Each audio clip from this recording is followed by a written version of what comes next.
Hey friends, happy Wednesday morning. It is going to be a beautiful, beautiful day. Check out that sunrise coming up behind me.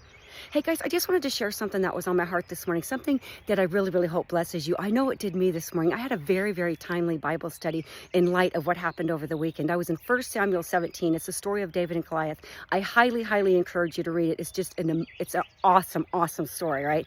But the story goes that there was the Philistines and the Israelites, and they were on either sides of a valley, and their champion, who was Goliath, he was 9'9", and he came out. In those days, what they would do is that they would send their strongest men from each army, and they would fight each other, and the one that won would be declared victorious. Therefore, they would not have so many killed, right? And so he came out taunting them. He said, where is the man that's going to fight me? You know, and on and on and on. And it said every time he came out that the Israelites fled. They fled, and they went to go hide.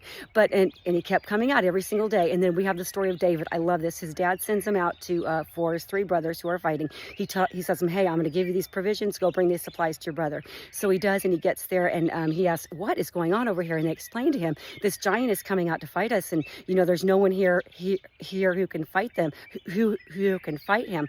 And I love this. In verse 32, it says, David said, do not lose heart over this Philistine. Your servant will go and fight him. And of course, you know, Saul said, David, you're too little, blah, blah, blah, blah. And David said he is defying the armies of the living God. He was basically saying, he's talking about my God. I'm going out here, but this is the deal.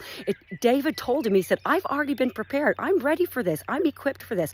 I've been out tending sheep with my bare hands. I've killed a lion. I've killed a bear. I've protected my sheep. I can go out and do this. And what I love what happens next. They try to put the armor on him, and David says, nope. I can't do that armor. I'm not used to it. I'm going to get out there.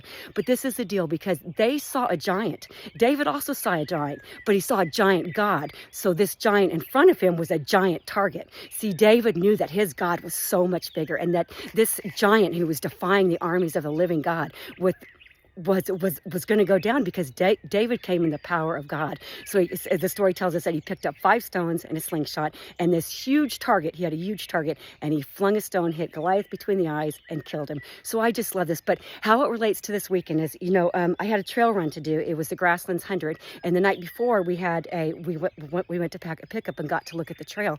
And when we got there, I said, Larry, I don't think I can do this. I said, this is not what the description was. I said, I've done trail runs like this, but they've been 50K or less. This is 100 miles of this. I don't think I could do it, because let me tell you, it was daunting.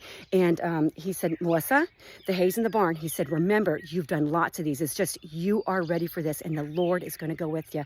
I tell you what, at that mindset, I was like, yeah, you're right. It just took that little switch, right? And anyway, as many of you know, the rain came in and turned that trail to just clay. It was like axle grease, because that clay and that mud on that trail within minutes just was so hard to navigate. But by the Lord's grace, by his grace, I made it to mile 40. And looking back on it as we were traveling home, I looked at there were about 90 that were signed up, 17 finished. But the tragedy was not in the DNF, because I learned so much from that, and I did my best. I left everything I had out there on the course, and I'm going to live to run another day. I've got another 100 already lined up.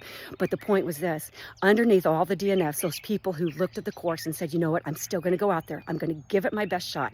There were DNSs, and those were did not starts. Those were the tragedies. Now, I don't know why they didn't show up. It could be that they're from Texas, and they knew, there was rain in the forecast, and they knew what was going to happen to the trail. It could be that they looked at the trail like I did and said, I don't think I can do this. This is not what I signed up for. But either way, a DNS that's the tragedy. So whatever God is calling you today, whatever God is calling you to do, remember that in the eyes of God, any giant that you're looking at is a grasshopper in his eyes. And God will equip each and every one of us to run the race in front of us, and to fulfill the task that he calls us to do. So I really, really hope that blesses you. I'm going to finish up my run, get off to the best job ever. It's going to be a great day.